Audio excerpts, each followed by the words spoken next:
New York City appeared poised to elect its first Muslim mayor when tomorrow's election day concludes. The Ugandan-born 34-year-old New York State Assemblyman and Democratic Socialist Zohran Mamdani has maintained a dominant lead in all polling leading up to Tuesday's election, while more than 734,000 voters have already cast ballots in early voting. Mamdani faces off against former New York State Governor Andrew Cuomo, who is running as an independent, and Republican Curtis Sliwa.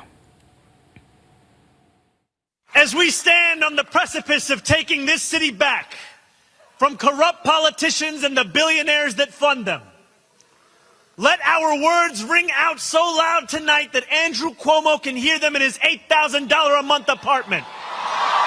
Let them ring so loud so that he can hear us even if he's in Westchester this evening. Let them ring so loud that his puppet master in the White House hears us. New York is not for sale. I am in it to win it. My opponent, Mr. Mamdani, offers slick slogans, but no real solutions. We need a city with lower rent, safer streets, where buying your first home is once again possible, where childcare won't bankrupt you. That's the New York City we know. That's the one that is still possible. You haven't given up on it, and you deserve a mayor with the experience and ideas to make it happen again. Both my adversaries have decided to bump chests with President Trump to prove who's more macho. You can't beat Trump. He holds most of the cards. He's already cut federal funding for Medicaid, for the SNAP program, and is threatening to cut funds for NYCHA. So if you're all of a sudden going to get adversarial, you're going to lose. And who gets hurt? The people of New York City. All right, for more on this and the latest on relations between the United States and Nigeria, we speak to our U.S. correspondent, Sherwin Bryce-Pease, who joins us now live from New York. Sherwin, a very good afternoon to you. So it does seem like this is the final stretch. New York appears set to make history come the end of Election Day tomorrow, in a race that is putting a fresh face with, bold new ideas against someone who represents the political establishment in New York State, dare I say, Sherwin?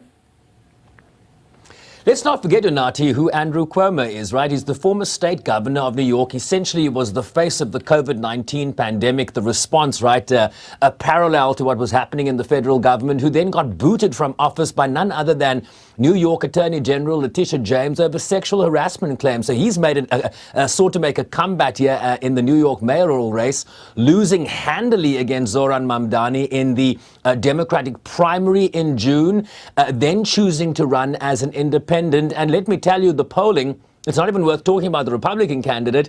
The polling here showing Zohran Mamdani either with a plus 7-point lead or a plus 26-point lead. All the polls show an emphatic win here for Zohran Mamdani. Come tomorrow, where, unless there's some sort of seismic change that is going to happen in terms of the political dynamics in this city, come the end of Election Day tomorrow. He has had a dominant lead.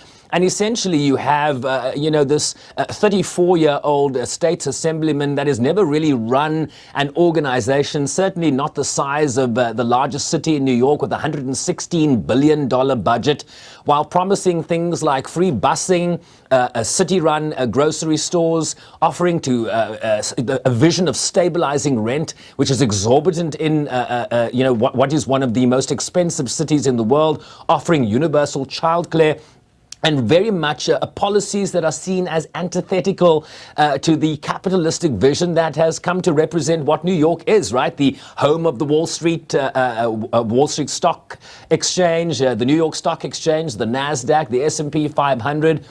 Very much seen as one of the financial capitals in the world. And so what you have New York City being on the cusp of is electing only the second Democratic Socialist in his history, the first being David Dinkins, who was the first African-American mayor of New York, the first black mayor, essentially, in the early 1990s. And so very much a historic moment that looms here. This is a man that was born in Uganda, moved to South Africa at the age of 5, spent 2 years while his father was a professor at the University of of Cape Town in African studies, in decolonization studies, and then moving to New York at the age of 7, and the rest is history. We could have the first Muslim African-born mayor of New York City come the end of business tomorrow.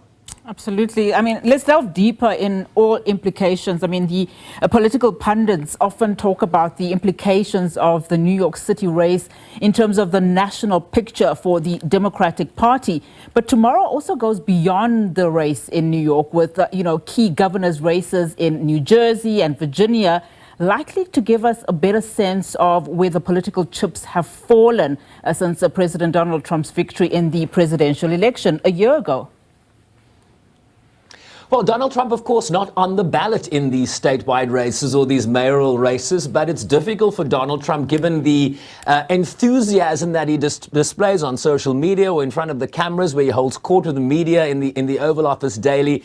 It's difficult to separate Donald Trump's politics from the momentum you are seeing in some of these localized races, be that in New Jersey, be that in Virginia, or be that in the New York mayoral race. So the extent to which Democrats assert themselves in terms of likely victories. The polls are showing that the Democratic candidates are all leading in Virginia in that governor's race, in the New Jersey governor's race, and in New York City. But the nature of those victories will be demonstrative, certainly from the political pundit point of view, as to whether this is a rejection of the sort of national political temperature that has been led here by President Donald Trump. So are you going to see elements of a repudiation here? Does the Trump factor loom large in terms of the results? That will certainly be something to look forward to come the end of those races tomorrow. But let's emphasize, Donald Trump is not on the ballot here. When he is on the ballot, that tends to be quite a different ball game. But will he be able to shape some of these races, victories in the main? It seems certainly now, Unati, in terms of the Democratic candidates. But this will really be the first time in a year since he defeated Kamala Harris last November as to what voters are feeling for the Democratic Party, given just how handily they lost in that federal election last year. Exciting times. Sean, before I let you go, I want to take it closer to home. Just a quick word on just the state of play in Nigeria-US relations after President Donald Trump indicated he had instructed Pentagon to prepare for military action to tackle what he referred to as Islamist militants targeting Christian groups in the country. And of course, there's some misreporting around the visit by Nigeria's President Bola Tinubu to Washington today. Yeah, the sense we get is that this is sort of a South Africa 2.0 in terms of how President Trump has initiated this discussion with the Nigerian government.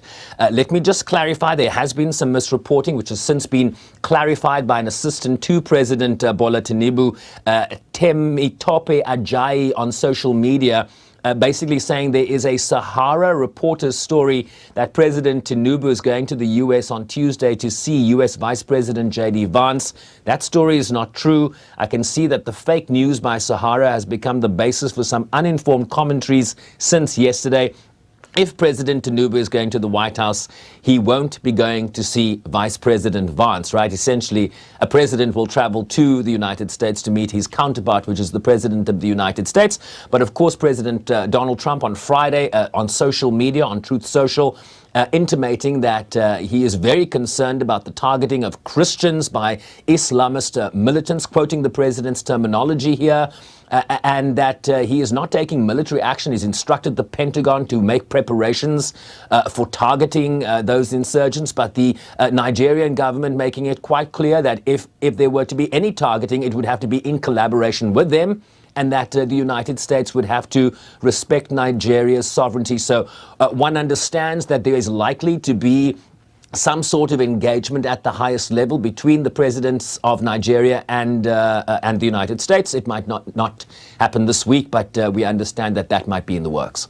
All right, Sherwin, thank you so much for that. Sherwin Bryce-Pease live for us in New York. Of course, as we watch and monitor those elections very closely, the mayoral candidate there poised to be the next Muslim mayor in New York City. Well, we'll see those results as and when they come in. But